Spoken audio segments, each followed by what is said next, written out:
Nunca vou esquecer os dias que passei na casa dos Silvas. Tinha só 15 anos quando comecei a trabalhar como babá para eles, e naquela época, parecia a oportunidade perfeita para ganhar um dinheirinho. A casa deles era uma mansão imponente, cercada por um jardim lindo, mas que sempre me deixava com uma sensação estranha, como se algo de ruim pudesse acontecer a qualquer momento. A família era composta por 3 pessoas: os pais, que estavam sempre ocupados e mal paravam em casa, Evangelina, uma menina doce e tranquila, e Miguel, o irmão mais velho, que desde o começo me causava arrepios. Ele tinha apenas 10 anos, mas os seus olhos, os olhos de Miguel eram frios, quase como se estivessem vazios. Era como se nada o comovesse. E eu, que era jovem e inexperiente, não fazia ideia do que estava prestes a enfrentar naquela casa. Logo nas primeiras semanas, Miguel começou a mostrar seu verdadeiro lado. Ele não era como outras crianças que eu já tinha cuidado. Enquanto Evangelina passava o tempo desenhando e brincando com suas bonecas, Miguel preferia ficar sozinho, sempre com um olhar desconfiado e um sorriso que mais parecia um desafio. Ele não falava muito, mas quando abria a boca, era sempre para falar de coisas assustadoras. Certa vez, vi ele machucando um passarinho que tinha caído do ninho.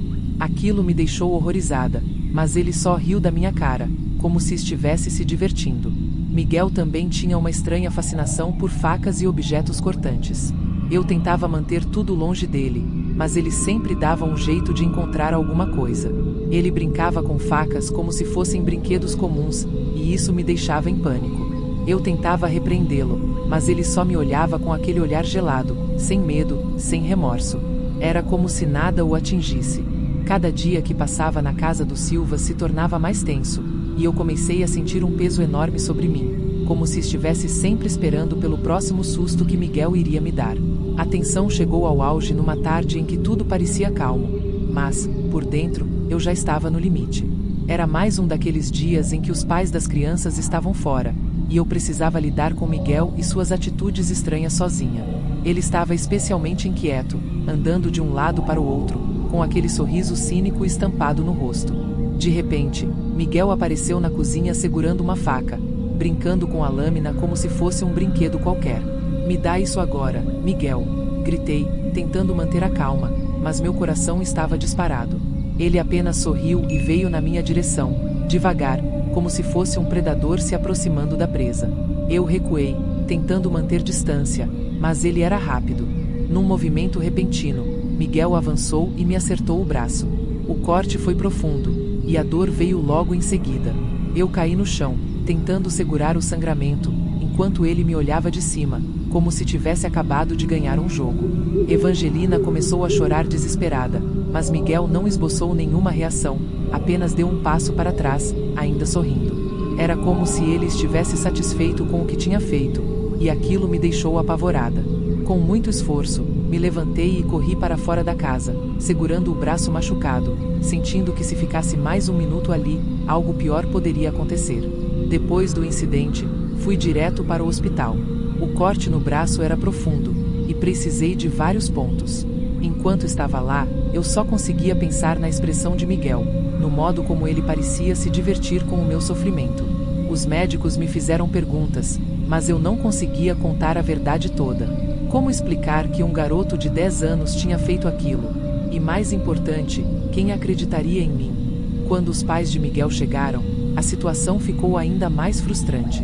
Eles minimizaram tudo, dizendo que Miguel só estava passando por uma fase difícil. Aquilo me revoltou profundamente. Eu sabia que havia algo muito errado com aquele menino, mas ninguém queria enxergar.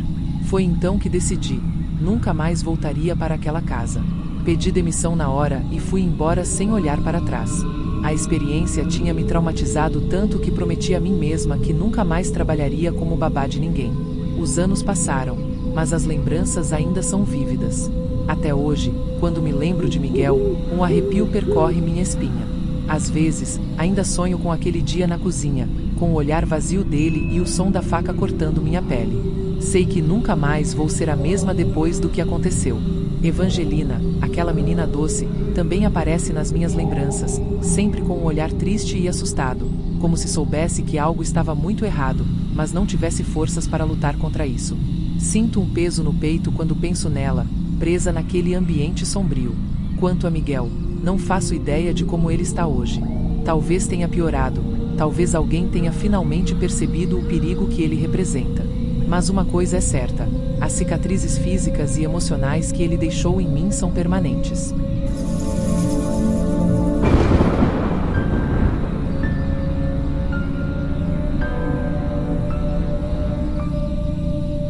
Eu não sou o tipo de pessoa que gosta de ficar sozinha com crianças, mas quando minha irmã me pediu para cuidar dos filhos dela por um fim de semana, eu não tive muita escolha. Ela precisava viajar a trabalho, e eu achei que seria uma boa forma de ajudar. Os sobrinhos, Mariana de 10 anos e Davi de 8, pareciam crianças normais à primeira vista. No início, tudo parecia tranquilo. Logo nos primeiros dias, percebi que algo não estava certo. As brincadeiras deles eram estranhas, escuras, e eles falavam muito sobre vampiros e a ideia de viver para sempre. Mariana tinha uma coleção de livros e filmes sobre imortalidade que me deixava desconfortável, mas pensei que era só uma fase, uma coisa de criança que logo passaria.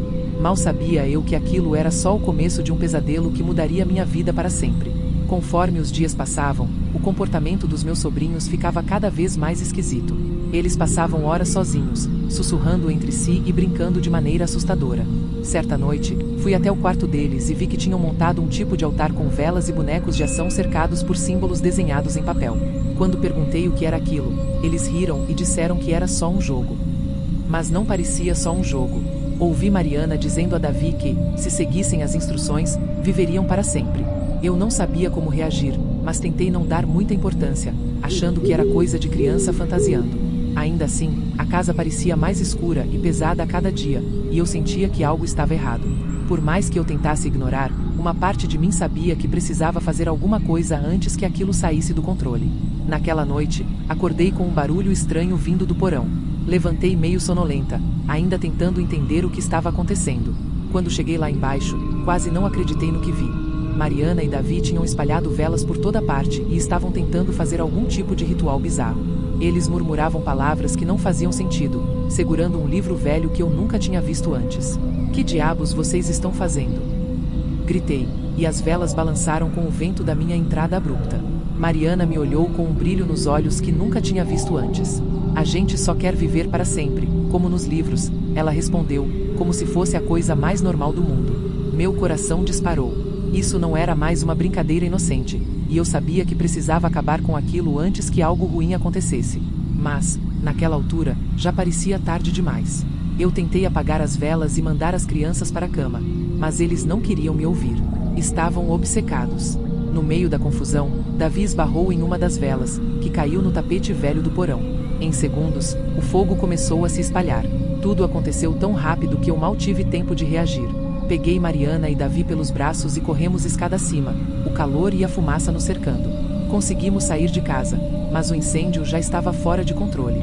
Assistimos do lado de fora, horrorizados, enquanto as chamas devoravam tudo. Eu estava em choque, não só pelo fogo, mas pelo que ele significava. Mariana e Davi, no entanto, não pareciam assustados. Na verdade, eles olhavam para as chamas como se estivessem hipnotizados. Aquela expressão no rosto deles me gelou até os ossos.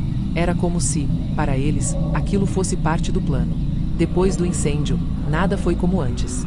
A casa da minha irmã estava destruída, e eu mal conseguia olhar para meus sobrinhos sem sentir um nó na garganta. Eles nunca pediram desculpas, nunca mostraram remorso. Pelo contrário, pareciam intrigados com o que tinham feito, como se aquilo tivesse sido só mais um jogo. Eu decidi ali mesmo que nunca mais cuidaria de crianças. Aquela experiência me deixou marcada, e toda vez que fecho os olhos, eu vejo as chamas e os olhares frios dos meus sobrinhos. Esse foi o fim de algo dentro de mim, e eu nunca mais fui a mesma.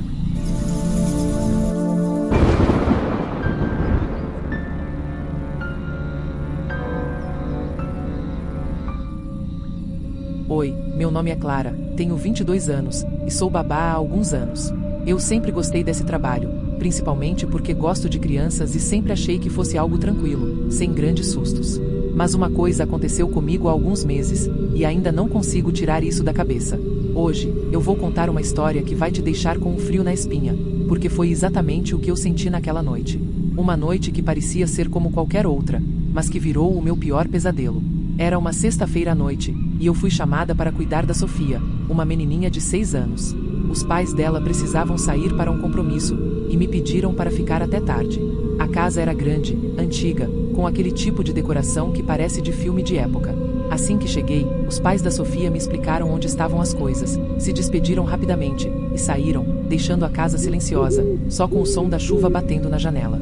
Assim que subi para o quarto da Sofia, notei algo estranho. Havia uma boneca antiga jogada num canto, coberta por uma manta. Não era o tipo de brinquedo que a gente vê por aí, sabe? Ela tinha um vestido branco meio amarelado, cabelos encaracolados e olhos que pareciam te seguir por onde você andava. Que brinquedo esquisito, pensei, mas deixei pra lá. Sofia era uma criança doce, mas bem calada, e parecia meio desconfiada, como se soubesse de algo que eu ainda não tinha percebido. Enquanto a gente conversava, Sofia me olhava de lado e sorria para a boneca, que ela chamava de Lia. No começo, achei engraçado. Crianças têm amigos imaginários, né? Mas algo naquela boneca me deixou desconfortável, uma sensação estranha, como se o quarto estivesse sempre mais frio quando eu olhava para ela. Naquela hora, eu ignorei. A noite ia passar rápido, e eu só precisava manter a calma e cuidar da Sofia. Mas logo as coisas começaram a ficar estranhas, muito estranhas. Depois de algum tempo brincando, Sofia começou a ficar com sono. Eu ajeitei a cama dela, dei boa noite e saí do quarto, deixando a porta entreaberta, como ela pediu. Eu desci para a sala e me sentei no sofá, pegando o celular para passar o tempo. Mas, depois de alguns minutos, comecei a ouvir uns barulhos estranhos vindos lá de cima. Era como se algo estivesse se mexendo devagar. Subi as escadas devagar, tentando não fazer barulho, achando que era Sofia se mexendo na cama. Quando cheguei no quarto, a luz do abajur estava acesa, e para minha surpresa, a boneca Lia não estava mais no canto onde eu tinha visto antes. Agora, ela estava sentada bem ao lado da cama, com aquele olhar fixo para Sofia, como se estivesse observando a menina dormir. Eu senti um arrepio subindo pela espinha, mas tentei manter a calma. Deve ter sido a Sofia que a colocou ali antes de dormir, pensei. Tentei convencer a mim mesma de que era apenas isso, mas alguma coisa não fazia sentido. Eu ajeitei a boneca de volta para o canto e voltei para a sala, mas aquele desconforto não me abandonava. Era como se, a cada vez que eu desviasse o olhar, Lia estivesse se movendo sozinha. Minutos depois, mais barulhos começaram, um leve arrastar, como se algo estivesse sendo puxado pelo chão. Me levantei, tentando ignorar o medo crescente, e voltei ao quarto. Dessa vez, Sofia estava sentada na cama, conversando baixinho com a boneca. Ela parecia contar algum segredo, rindo e falando como se estivesse com outra criança. Sofia, você tá bem? Perguntei, tentando não demonstrar que estava apavorada. Ela olhou para mim e respondeu com a maior naturalidade. Estou, Clara. A Lia estava contando uma história engraçada. Eu não sabia o que responder. Aquilo era apenas coisa de criança? Ou tinha algo realmente errado com aquela boneca? Tentei me distrair e manter o foco no trabalho, mas, enquanto a noite avançava, as coisas só pioravam. Eu percebia que, cada vez que saía do quarto, a boneca aparecia em um lugar diferente. Às vezes no meio do quarto, outras vezes sentada em uma cadeira ou até mesmo próxima à janela, olhando para fora. Meu coração batia cada vez mais rápido, e aquela sensação de estar sendo observada ficava mais intensa. E então, quando eu desci para a cozinha para pegar um lanche, ouvi passos rápidos e risadas vindas do quarto. Sabe aquela sensação de que algo está muito errado, mas você tenta ignorar? Era exatamente o que eu estava sentindo. Quando voltei, vi Sofia quietinha na cama, mas Lia estava sentada bem no meio do quarto, olhando diretamente para a porta. A luz do quarto piscou, e por um segundo, eu tive a certeza de que os olhos da boneca tinham se mexido. Meu coração disparou. Eu já não sabia se era minha mente pregando peças ou se algo realmente sobrenatural estava acontecendo. Sentei na beira da cama e perguntei para Sofia, tentando manter a calma. Sofia, você colocou ali? Ela me olhou com um olhar inocente e disse, não, Clara. Ela se mexe sozinha quando você não está olhando. Eu fiquei sem reação. Era como se cada palavra da Sofia pesasse uma tonelada. A casa, antes apenas silenciosa, agora parecia cheia de uma energia pesada, quase palpável. Sofia voltou a se deitar e virou de costas para mim, como se nada tivesse acontecido. Eu, por outro lado, não conseguia tirar os olhos da boneca. Comecei a me sentir sufocada naquela casa, como se o ar estivesse ficando cada vez mais denso. De repente, as luzes do quarto começaram a piscar, e a temperatura parecia cair mais ainda. Eu decidi que precisava fazer algo. Peguei a boneca e a coloquei de volta no canto, cobrindo-a com a manta velha, como estava quando cheguei. Mas, enquanto fazia isso, senti um arrepio estranho, como se tivesse tocado em algo vivo e gelado. Recuei de imediato, tentando ignorar a sensação de que Lia me encarava de volta. Descendo as escadas novamente, ouvi um som alto, como se algo pesado tivesse caído. Corri de volta para o quarto, e lá estava Lia, caída no meio do chão, com o rosto virado diretamente para mim. Sofia, com a expressão mais tranquila do mundo, me disse: Clara, a Lia não gosta de ficar coberta. Ela gosta de ficar vendo tudo. Aquela fala me atingiu em cheio. Eu já tinha certeza de que havia algo de errado com aquela boneca. Não era normal, e quanto mais a noite avançava, mais parecia que a boneca estava ganhando algum tipo de controle sobre o ambiente. Foi então que Sofia começou a contar, de forma inocente, que Lia era muito mais que uma boneca. Ela falava de Lia como se fosse um ser vivo, com desejos e vontades próprias. Sofia disse que Lia era sua amiga há muito tempo e que, às vezes, quando ficava brava, as coisas começavam a dar errado na casa. Objetos caíam, as portas batiam sozinhas, e até a eletricidade falhava. Aquilo não era coisa de criança. Era como se Lia fosse um ser que precisava ser alimentado por alguma energia, algo sombrio e maligno. Eu precisava me livrar daquela boneca. Não era seguro deixá-la ali, não com Sofia. Peguei Lia e tentei sair do quarto com ela, mas as luzes começaram a piscar ainda mais rápido, e o clima ficou gelado de uma hora para outra. Senti um peso nos ombros, como se alguém estivesse me empurrando para baixo. Sofia começou a chorar e gritar, pedindo para eu parar, dizendo que Lia ia ficar muito zangada e que coisas ruins iam acontecer se eu não devolvesse a boneca para o quarto. A tensão era insuportável, mas eu sabia que precisava agir. Não era só uma boneca. Lia estava possuída por algo muito mais sombrio. Decidi que precisava sair da casa com ela, e a cada passo que eu dava em direção à porta, o ambiente ficava mais hostil. A boneca parecia pesar mais em meus braços, e eu sentia como se algo me puxasse para trás, tentando impedir minha saída. Com a boneca em mãos, eu corri em direção à porta da frente. Sofia chorava e gritava, pedindo para eu parar, mas eu sabia que não podia voltar atrás. A cada passo, eu sentia como se um vento gelado soprasse contra mim, e as luzes da casa piscavam descontroladamente, criando sombras assustadoras que pareciam se mover por conta própria. A porta da frente parecia cada vez mais distante, como se a casa estivesse se alongando para me prender ali. Quando finalmente alcancei a porta, ela bateu com força, fechando na minha cara. Eu me virei para trás e vi Sofia parada no topo da escada, olhando para mim com uma expressão que eu nunca tinha visto antes. Não era mais a carinha doce de uma criança. Era como se ela estivesse possuída pelo mesmo mal que habitava a boneca. Clara, você não pode levar a Lia embora. Ela pertence a esta casa, Sofia disse com uma voz fria e estranhamente madura, como se não fosse mais a voz de uma criança. Desesperada, eu tentei abrir a porta de novo, mas parecia trancada por dentro. Ouvi risadas, sussurros e passos que ecoavam pela casa vazia.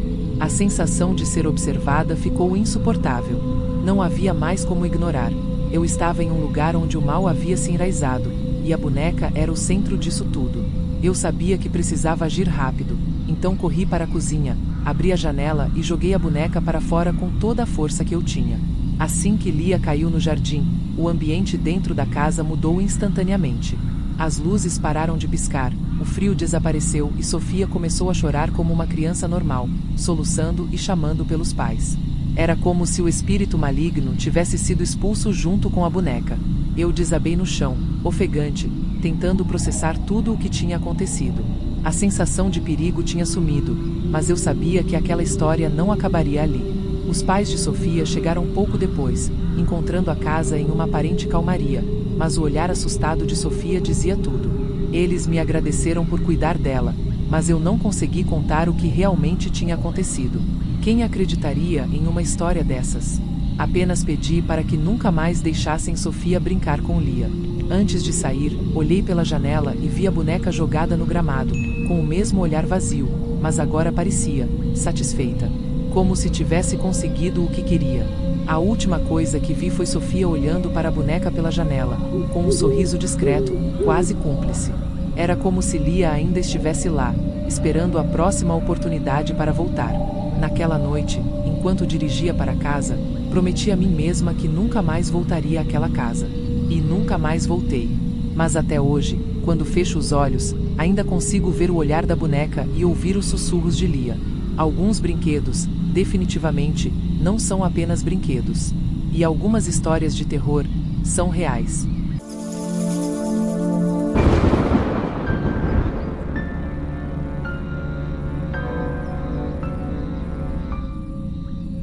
Meu nome é Ana, tenho 19 anos, e trabalho como babá para conseguir uma grana extra enquanto faço faculdade. Sempre gostei do que faço, é tranquilo, me ajuda a pagar as contas, e na maioria das vezes, não passa de cuidar de crianças e esperar os pais voltarem. Mas o que aconteceu naquela noite mudou tudo para mim. Eu nunca mais olhei para esse trabalho da mesma forma depois de conhecer Lucas. Era um final de tarde normal quando recebi a ligação. Uma família precisava de uma babá de última hora, e o pagamento era bom. Eles moravam numa mansão afastada, nos arredores da cidade. Pensei que seria fácil, afinal, o trabalho parecia simples. Cuidar de um menino de 10 anos enquanto os pais saíam. Aceitei sem pensar muito. Quando cheguei, fui recebida pelos pais de Lucas. Eles pareciam apressados e preocupados com alguma coisa, mas não deram muita explicação. Só disseram para eu ficar de olho no Lucas, e o mais estranho, me alertaram para não entrar no porão de jeito nenhum. Achei estranho, mas não fiz perguntas. A casa era enorme, mas escura, com poucas luzes acesas e um clima meio pesado. Sabe? Tentei não pensar muito nisso e fui conhecer o Lucas. Logo de cara, percebi que ele era diferente das outras crianças de quem já cuidei. Ele parecia distante, com um olhar que passava algo além da idade dele. Enquanto eu tentava puxar conversa, ele ficava murmurando palavras estranhas, como se estivesse repetindo algo decorado, mas em uma língua que eu nunca tinha ouvido. Na hora, achei que ele estivesse apenas brincando ou tentando me impressionar. Lucas era obcecado por bonecos estranhos, cheios de símbolos que pareciam feitos à mão, e não largava um livro antigo que ele disse ser de feitiços. Achei que era só mais uma dessas fases de criança, mas quando ele começou a falar sobre rituais e invocações, meu estômago gelou. Ele falava com uma seriedade que não combinava com sua idade. Estou praticando para um ritual importante, ele disse, enquanto colocava os bonecos em posições específicas. Tentei mudar de assunto e desviar a atenção dele, mas Lucas parecia perdido no próprio mundo. À medida que a noite avançava, as coisas começaram a ficar realmente estranhas. Fui até a sala e encontrei Lucas no meio de um círculo que ele havia desenhado com giz no chão, cheio de símbolos que me deixaram desconfortável. Ele olhou para mim e disse com um sorriso: "Preciso da sua ajuda para terminar o ritual." Eu recusei, com um nó na garganta, tentei desfazer o desenho, passando o pé por cima para apagar. Foi aí que as luzes começaram a piscar e senti um arrepio na espinha. Lucas ficou bravo, dizendo que eu tinha quebrado a proteção e que agora estávamos em perigo. A casa, que já era sombria, pareceu se tornar ainda mais pesada. Eu queria acreditar que era só coincidência, mas no fundo, eu sabia que havia algo muito errado acontecendo. Aquele menino não estava apenas brincando com coisas que não entendia, ele estava mergulhado em algo sombrio e real. Depois daquele episódio na sala, comecei a ficar realmente assustada. Eu tentava manter a calma, mas tudo naquela casa parecia fora do lugar. Decidi investigar um pouco mais sobre Lucas, tentando entender o que estava acontecendo. Fui até o quarto dele, e o que encontrei só aumentou meu medo. Em uma das gavetas, achei uma caixa cheia de recortes de jornais antigos, com notícias sobre crianças desaparecidas e acidentes estranhos, todos de alguma forma ligados à família de Lucas. Aquilo me deixou com um nó na garganta. Continuei olhando, e, embaixo da cama, achei mais livros de magia, com páginas detalhando rituais de invocação e sacrifícios. Era assustador pensar que um menino de 10 anos estava mexendo com aquilo. Comecei a me perguntar se os pais dele sabiam o que estava acontecendo ou se estavam simplesmente ignorando os sinais. A situação estava ficando cada vez mais perigosa, e eu me senti impotente, presa naquele lugar com um garoto que claramente estava envolvido em algo muito sério. Voltei para a sala tentando agir naturalmente, mas o clima entre mim e Lucas estava tenso. Ele continuava com seus bonecos, murmurando palavras que me arrepiavam a pele. Eu sabia que precisava sair dali, mas todas as vezes que tentei falar com ele sobre parar com aquilo, ele apenas sorria de um jeito sinistro, como se soubesse de algo que eu não sabia. A tensão era palpável, e o medo começou a tomar conta de mim. Quando finalmente decidi que era hora de ir embora, percebi que todas as portas estavam trancadas. Lucas estava cada vez mais agressivo, insistindo que eu deveria ajudá-lo a completar o ritual. Ele dizia que, se eu não fizesse, coisas ruins aconteceriam comigo. Aquilo não parecia mais um jogo ou uma brincadeira de criança. Era um aviso claro. Desesperada, tentei encontrar outra saída, mas Lucas estava determinado a não me deixar escapar. A situação saiu do controle quando os bonecos que ele tanto usava começaram a se mover sozinhos, ou pelo menos foi essa a impressão que tive. Lucas ria enquanto eu tentava afastá-los, meu coração batendo tão forte que parecia que ia sair do peito. Cada segundo ali era uma luta pela minha própria segurança. Ele parecia totalmente obcecado, como se estivesse possuído pela ideia de terminar o ritual, e eu era apenas mais uma peça naquele jogo insano. Consegui me trancar em um quarto e respirei fundo, tentando pensar em uma forma de sair.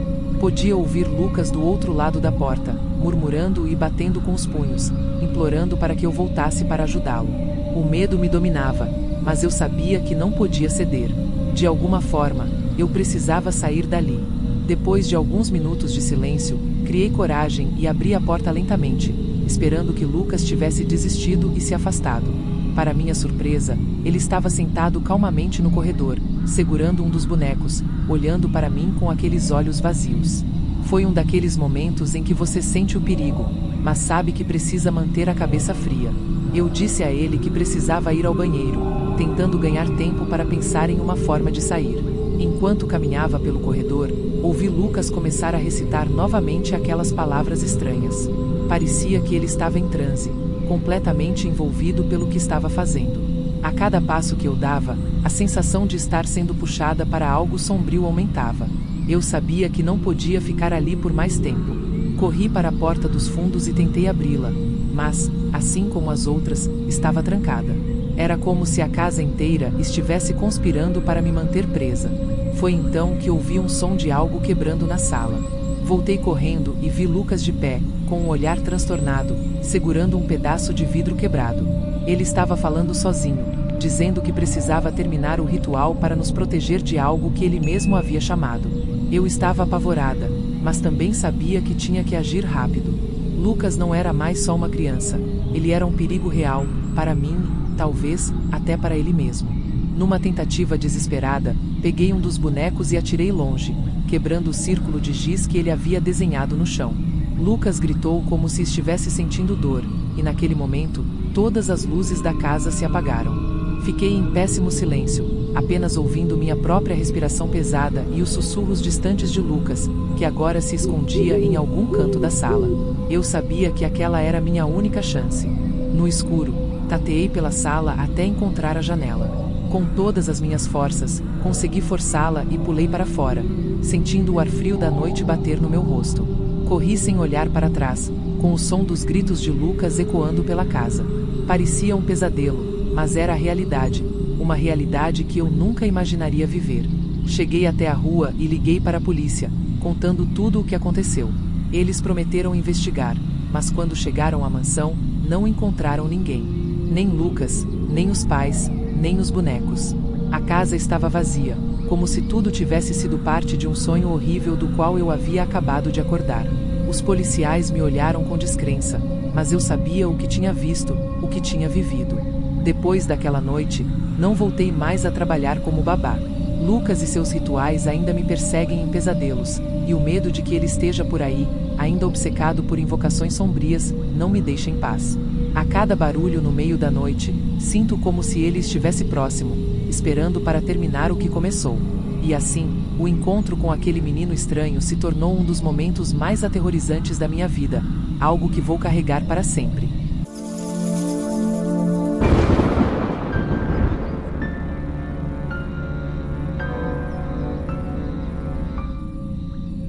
Eu sabia que aquela casa não era um lugar comum assim que pisei no primeiro degrau. O vento parecia sussurrar entre as frestas das janelas, e a madeira velha rangia de um jeito que dava a impressão de estar viva. Clara e Lucas, as crianças que eu ia cuidar, correram na minha frente, animados, enquanto eu olhava para a fachada envelhecida da casa. Era uma construção antiga, daquelas que você só vê em filmes de terror. Eu estava ali para passar a noite cuidando deles, mas algo naquela casa me fez sentir um frio na espinha. Tentei ignorar, convencendo a mim mesma de que era apenas a aparência. Dentro, as coisas não eram muito melhores. Os móveis eram velhos, e o cheiro de mofo invadia o ar. As crianças pareciam alheias ao clima estranho, rindo e correndo pelo corredor. Relaxa, Lara, pensei. É só uma casa velha. Nada demais. Depois de brincar um pouco com Clara e Lucas, tentei ocupar minha mente com qualquer coisa que não fosse o ambiente desconfortável ao nosso redor. Coloquei um desenho na TV e me sentei no sofá, mas logo percebi que os barulhos da casa estavam mais altos do que o som da televisão. Estalos, rangidos, como se alguém estivesse andando no andar de cima, mesmo sabendo que estávamos sozinhos. Foi então que as batidas começaram. No início, eram leves, quase imperceptíveis, mas depois foram ficando mais fortes e ritmadas. As crianças pararam de brincar e olharam para mim com os olhos arregalados. Quem tá batendo, Lara? Perguntou Clara, segurando a mão do irmãozinho. Tentei sorrir e disse que era só o vento, mas meu coração estava disparado. A batida parecia vir da porta da frente, insistente, como se quisesse nossa atenção. Algo me dizia que eu deveria ignorar, mas a curiosidade me venceu. Levantei e fui até a janela. Foi aí que eu vi, no começo, achei que meus olhos estavam pregando uma peça. Um homem, parado na porta, vestido com uma fantasia de coelho suja e amassada. O tipo de coisa que você nunca espera ver na vida real. Ele estava completamente imóvel, como se fosse uma estátua. Meu estômago revirou, e um medo que eu nunca senti antes me atingiu. Não era só a fantasia bizarra, mas a maneira como ele estava ali, parado, olhando diretamente para a porta, como se estivesse esperando. Quando nossos olhos se encontraram, ele começou a bater na porta de um jeito frenético, descontrolado. As batidas eram tão altas que as crianças começaram a chorar. "Lara, faz ele parar", gritou Lucas, se encolhendo atrás de mim. Eu queria correr, gritar, mas minhas pernas estavam travadas. Peguei o telefone com as mãos tremendo e disquei o número da polícia. Expliquei tudo, mas nem eu conseguia acreditar no que estava dizendo. Olhei de novo para a porta, e ele ainda estava lá, batendo como um louco. Precisávamos de ajuda, e rápido. Eu mantinha o telefone colado ao ouvido, esperando que a voz do outro lado me desse alguma segurança. A atendente da polícia me pediu calma, mas como eu podia me acalmar com aquele homem bizarro batendo na porta como se quisesse derrubá-la? Clara e Lucas estavam encolhidos no canto da sala, soluçando de medo. Tentei me concentrar na voz do atendente enquanto o som das batidas preenchia a casa inteira. "Ele tá vestido de coelho." "Não, não é um coelho normal, é como um traje sujo e velho." Minhas palavras saíam atropeladas, e eu sentia que nem fazia sentido o que estava falando. Tudo o que eu queria era que aquilo acabasse logo. As sirenes da polícia soavam distantes, e cada segundo parecia uma eternidade. A atendente me pediu para não abrir a porta e esperar dentro da casa. Só que, naquele momento, parecia que o tempo estava contra a gente. As batidas continuavam, e eu mal conseguia raciocinar. Toda vez que eu olhava pela janela, o homem-coelho estava lá, imóvel por um instante, e depois voltava a bater com mais força ainda. Parecia um pesadelo sem fim, e a sensação de impotência só piorava a situação. Finalmente, depois do que pareceram horas, ouvi o som da sirene se aproximando. Meu coração deu um salto de alívio, mas durou pouco. Assim que as luzes da viatura iluminaram a rua, o homem-coelho simplesmente parou. Ele olhou para a direção das sirenes por um segundo, sem fazer nenhum barulho, se afastou da porta e desapareceu na escuridão da noite.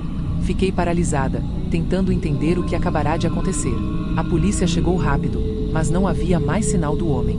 Os policiais revistaram a área, apontando lanternas em cada canto escuro, mas ele parecia ter evaporado. Falei para eles o que eu tinha visto, a fantasia bizarra, a maneira assustadora como ele batia na porta. Mas quanto mais eu explicava, mais surreal parecia. Eles fizeram perguntas, anotaram meu depoimento, mas no fundo, eu sabia que ninguém ia encontrar nada. As crianças ainda estavam apavoradas, e eu mal conseguia processar o que tinha acabado de acontecer. O homem-coelho havia sumido como se nunca tivesse estado ali, deixando apenas o eco das batidas na minha cabeça. Depois que os policiais foram embora, um silêncio desconfortável tomou conta da casa. Clara e Lucas estavam exaustos, e depois de muita insistência, consegui colocá-los na cama. Eu queria acreditar que aquilo tinha acabado, que o homem-coelho era só uma aberração que nunca mais voltaríamos a ver. Mas, mesmo tentando me convencer disso, o medo não me deixava. Sentei no sofá, abraçando meus joelhos, tentando me acalmar. O relógio na parede marcava pouco mais de meia-noite, e o silêncio era tão profundo que qualquer pequeno ruído me fazia pular de susto. Comecei a cochilar, mas um som baixo, quase imperceptível, me despertou. Uma batida leve na janela, como se algo estivesse arranhando o vidro. Levantei devagar, o coração disparado mais uma vez. Olhei para a janela com medo do que poderia ver. A batida parou, e tudo o que restou foi o reflexo da minha própria expressão assustada no vidro. Eu não sabia se estava imaginando coisas, se era o meu medo falando mais alto, mas a sensação de que ele ainda estava por perto não me deixava em paz. O homem-coelho podia ter sumido, mas o terror que ele deixou para trás estava longe de acabar.